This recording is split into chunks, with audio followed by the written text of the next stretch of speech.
4 от 5 пациента не знаят, че имат пародонтално заболяване. Често пародонтита протича без явни симптоми и болка и малко хора могат да разберат, че са засегнати. Клиничният преглед може да установи дали страдате от пародонтит.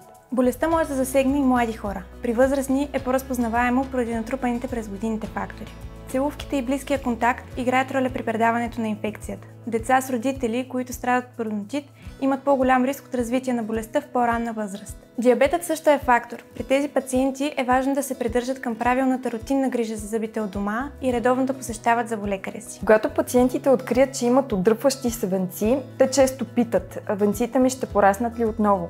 А отговорът е да, не е невъзможно. Тънките отдръпващи се венци обаче, оставени без допълнително лечение, продължават да се отдръпват. Друг често задаван въпрос е: при отдръпване на венеца се прави операция, налага ли се и при мен? Към такава прибягваме само когато е абсолютно наложително или при пациенти, които искат да възстановят нехармоничната линия на венеца си бързо и предвидимо. Свържете се с нас и нека заедно вземем най-доброто решение за вашата усмивка.